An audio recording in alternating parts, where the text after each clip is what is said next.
前我都不太懂你的音乐。真的吗？那华健哥来站台，不知道是什么意思？谁说站台一定要懂你的音乐？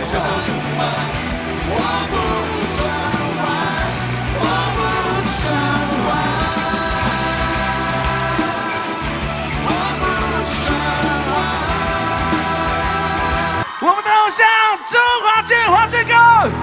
哇！大家好，圣诞快乐！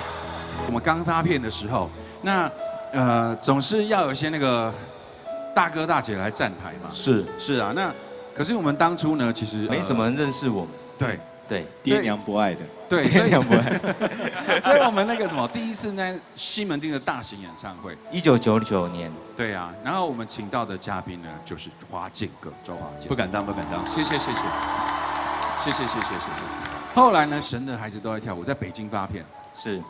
然后那时候又是没有那个人来帮我们站台，爹不疼娘不爱 Part 2，又是请到我们华健哥周华健大哥。不敢当，谢谢。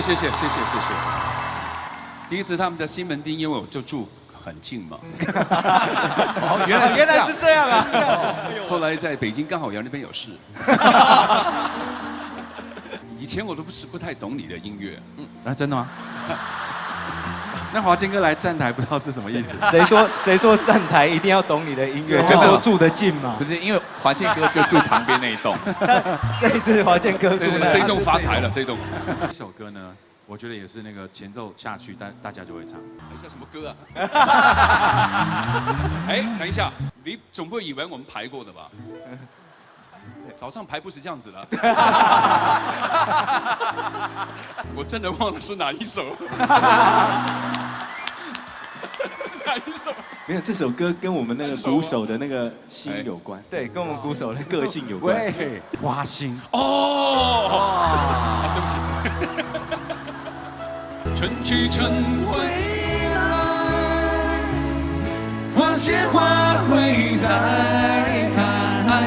只要你愿意，让梦滑向你心海。只要你愿意，让梦滑向你心海。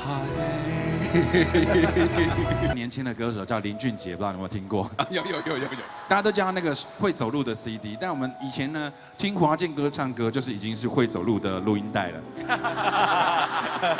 还是要分年代哦。那时候都听录音带嘛，不好意思。其实我是黑胶唱片。